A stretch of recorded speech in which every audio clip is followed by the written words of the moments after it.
We are just 2 months away from the New York City mayoral election, and as the race heats up, President Trump has now seemingly inserted himself into the conversation. As we've been reporting all morning long, the president says he would like there to be 2 candidates in this race instead of the 4 that are currently on the ballot, meaning 2 candidates should drop out. And he allegedly made a call to one man to make this happen, businessman and President Trump confidant John Catsimatidis, who is now joining me to discuss what's at stake here. So, John, good to see you. Oh, always good to see you. Take me back to Sunday, right, when the president calls you up. What was the essence of that conversation as it pertains to the mayor's race? Well, basically, he's very, very much concerned about New York City. New York City was his home for a long time, for 70 years of his life. And he is concerned that it's the greatest capitalist capital of the world. And that the fact is he doesn't want to see socialism or communism in New York City, he's not going to allow it to happen. He'll do what he has to do, and still the president of the United States still has a lot of power in this world. So what does that look like, John? John, the only thing what does that I look said like? to him, he gave you a timeline, right, of 10 days to make this happen. Not necessarily. There's no specific timeline. But the month of September, we're down to 8 weeks from the election. So I would say the next few weeks are going to be very critical. There's other things that are happening besides what people know. The fact is, who is Maldami? Don't forget, 3 months ago, Maldami had 1% of the vote. And all of a sudden, nobody knew him. If you stopped 100 people on the street and say Maldami or Zoran, how many people knew him? Yeah, but now everybody does. So here's the thing. Well, now you're going to ask why. Let me ask you this, though, just so I can stay on that conversation of what the conversation was with the president. What did he ask you to do? Did he ask you to call Eric Adams and Curtis Lewa and try to get them to bow out of the race? I had nothing to do with Eric Adams. So he didn't ask you to tell Eric Adams to step aside? No, he did not. And there are reports, though, and I know you're close to Eric Adams as well. You've had dinner with him many times, right? And that Eric Adams. I think Eric Adams is, look, he's a decent guy. You know what Eric Adams has been doing? Eric Adams has been cooperating with Washington. Look what's going on. Tom Homan, he's cooperating with Tom Homan. Who's going to make New York City safe? Who's going to get rid of the criminals in New York City? Think about what I just said.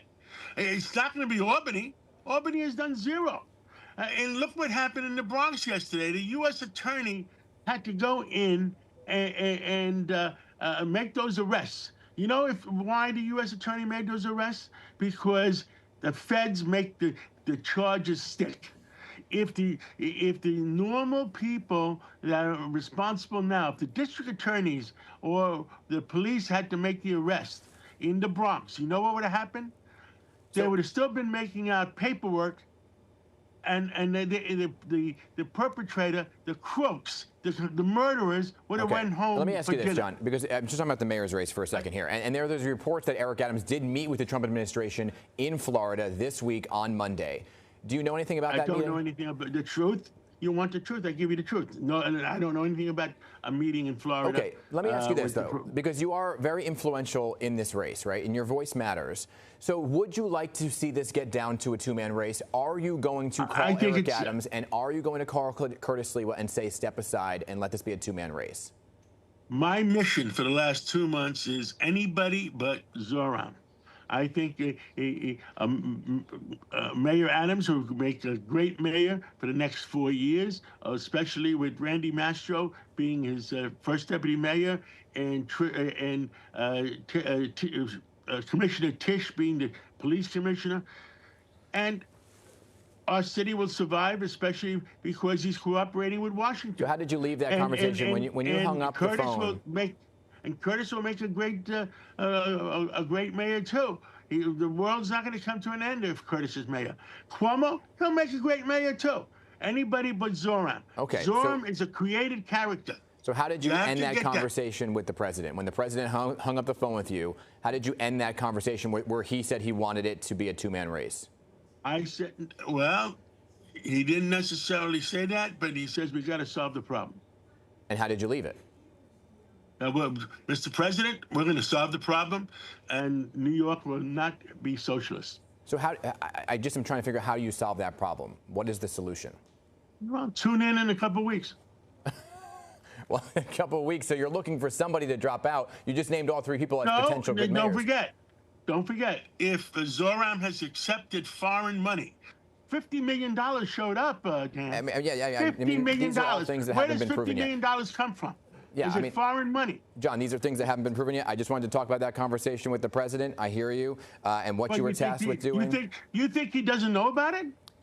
We're going to leave it there, John. John, thank you very much for your time. Keep me posted on any further conversations. Okay, we'll talk to you soon. Anytime, Dan. Okay. Anytime. Good to talk to you.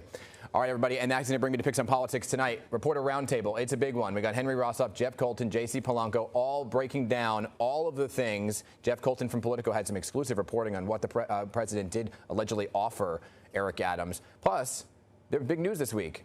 Congressman Jerry Nadler stepping down, and now there's some new names surfacing. Liam Elkind is one of them to take his place. He would be a new face for New York 12. We're going to talk to him about what he hopes to bring to that all tonight on PIX on Politics.